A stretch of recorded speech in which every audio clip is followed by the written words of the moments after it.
بسم اللہ الرحمن الرحیم۔ السلام علیکم ناظرین، حضرت سلیمان علیہ السلام اللہ تعالیٰ کے برگزیدہ نبی تھے اور داؤد علیہ السلام کے بیٹے تھے۔ اللہ تعالیٰ حضرت سلیمان علیہ السلام کے متعلق سورۃ الانبیاء میں فرماتا ہے، اور زور سے چلنے والی ہوا سلیمان کے تابع کی، جو اس کے حکم سے اس زمین کی طرف چلتی جہاں ہم نے برکت دی ہے، اور ہم ہر چیز کو جاننے والے ہیں۔ اور کچھ ایسے جن تھے جو دریا میں اس کے واسطے غوطہ لگاتے تھے اور اس کے سوا اور کام بھی کرتے تھے، اور ہم ان کی حفاظت کرنے والے تھے۔ ناظرین، حضرت داؤد علیہ السلام کی طرح اللہ تعالیٰ نے حضرت سلیمان علیہ السلام کو بھی بہت سارے معجزے عطا کر رکھے تھے۔ مثال کے طور پر آپ جانوروں کی بولیاں سمجھ لیتے تھے، ہوا پر آپ کا قابو تھا، آپ کا تخت ہوا میں اڑا کرتا تھا، یعنی صبح اور شام مختلف سمتوں کو ایک ایک ماہ کا فاصلہ طے کر لیا کرتے تھے۔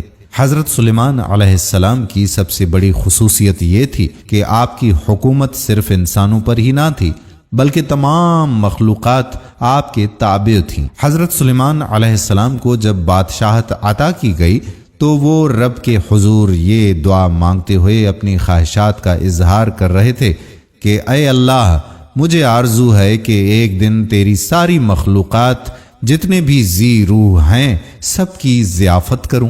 ندا آئی، اے سلیمان علیہ السلام، میں سب کی روزی پہنچاتا ہوں، میری موجودات مخلوقات میں بے انتہا ہے، اس لیے سب کو تم نہیں کھلا سکتے۔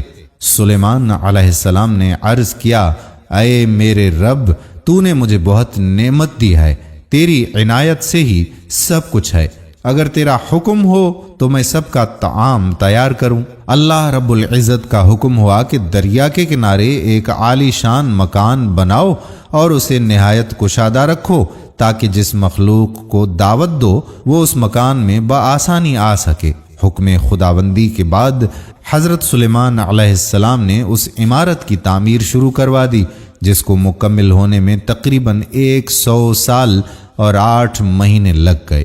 میدان جیسے کشادہ اس مکان میں بافراد کھانے پینے کا سامان اور اسباب مہیا کیا گیا۔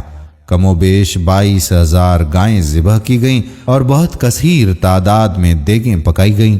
مشروبات کے تالاب تھے جن کی تیاری جنات سے کروائی گئی، اور ایک پر تکلف قسم کی دعوت کا اہتمام کیا گیا۔ جب ضیافت کی ساری تیاریاں مکمل ہو گئیں تو حضرت سلیمان علیہ السلام نے سارے جہان کی مخلوقات میں منادی کرا دی، کھانے کی دعوت دے دی۔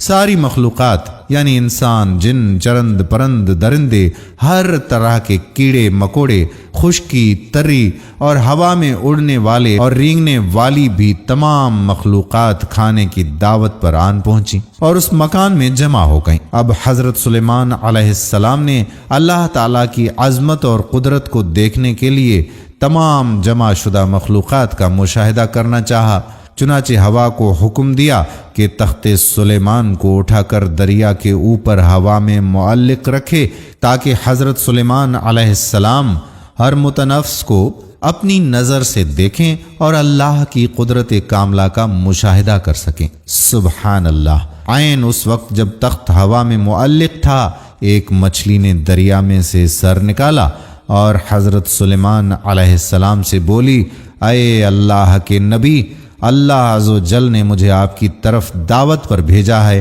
اور یہ بھی معلوم ہوا ہے کہ آپ نے آج تمام مخلوقات کے لیے کھانا تیار کیا ہے۔ میں اس وقت بہت بھوکی ہوں، لہٰذا آپ مجھے پہلے کھانا دے دیجئے۔ حضرت سلیمان علیہ السلام نے فرمایا کہ تم ذرا صبر کرو اور باقی سب کو بھی آ لینے دو، پھر ان کے ساتھ جتنا کھانا چاہو کھا لینا۔ وہ مچھلی بولی، اے اللہ کے نبی علیہ السلام، میں خشکی پہ اتنی دیر نہیں ٹھہر سکوں گی کہ سب کا انتظار کروں۔ یہ سن کر حضرت سلیمان علیہ السلام نے اجازت دیتے ہوئے کہا کہ اگر تمہارے لیے ٹھہرنا مشکل ہے تو پھر تم کھانا کھا لو اور جتنا تمہارا جی چاہے کھا لو۔ یہ سنتے ہی وہ مچھلی دریا سے نکل کر اس میدان نما مکان میں آئی اور جتنا کچھ کھانا وہاں پڑا ہوا تھا سارے کا سارا ایک ہی لقمے میں کھا گئی۔ پھر حضرت سلیمان علیہ السلام کی طرف مڑی اور ان سے مزید کھانا مانگنے لگی۔ یہ دیکھ کر حضرت سلیمان علیہ السلام متعجب ہوئے اور بولے اے مچھلی، میں نے تمام مخلوقات کے لیے یہ کھانا تیار کروایا تھا جو تم نے ایک ہی نوالے میں کھا لیا، کیا اس سے بھی تیرا پیٹ نہیں بھرا جو تو اور کھانا مانگ رہی ہے؟ مچھلی بولی اے اللہ کے نبی علیہ السلام، اللہ تعالیٰ مجھے ہر روز 3 لقمے رزق دیتا ہے، اور جو کھانا آپ نے تیار کیا تھا وہ تو سب کا سب صرف ایک ہی لقمہ ہوا، اب مجھے 2 لقمے مزید کھانا درکار ہے، تب کہیں میرا پیٹ جا کر بھرے گا۔ میں آج آپ کی مہمانی میں بھوکی رہی ہوں، اور اگر آپ اسی طرح باقی مہمانوں یعنی باقی مخلوقات کو بھی کھانا نہیں دے سکے تو آپ نے ناحق انہیں کھانے پہ بلوایا۔ حضرت سلیمان علیہ السلام مچھلی کی یہ بات سن کر حیرت زدہ رہ گئے، چکرائے اور ان پر غشی طاری ہو گئی۔ پھر جب ہوش میں آئے تو ندامت سے سجدے میں گر پڑے اور روتے ہوئے کہنے لگے اے اللہ، میں نے بہت ہی قصور کیا اور تیری درگاہ میں نادانی کی، میں نادان و مسکین ہوں اور اس بات سے ہمیشہ کے لیے توبہ کرتا ہوں، بے شک مجھے اور سارے جہان کو رزق دینے والا صرف تو ہی ہے، بے شک اللہ ہی بڑا روزی دینے والا اور زبردست طاقت ہے، اور تو ہی سب سے بہترین رزق دینے والا ہے۔ اور بہت سے جانور ہیں جو اپنا رزق اٹھائے نہیں پھرتے، اللہ ہی انہیں اور تمہیں رزق دیتا ہے، اور وہ سننے والا جاننے والا ہے۔ اے لوگو، اللہ کے اس احسان کو یاد کرو جو تم پر ہے، بھلا اللہ کے سوا کوئی اور بھی خالق ہے جو تمہیں آسمان اور زمین سے روزی دیتا ہو؟ اس کے سوا کوئی اور معبود نہیں، پھر کہاں الٹے جا رہے ہو؟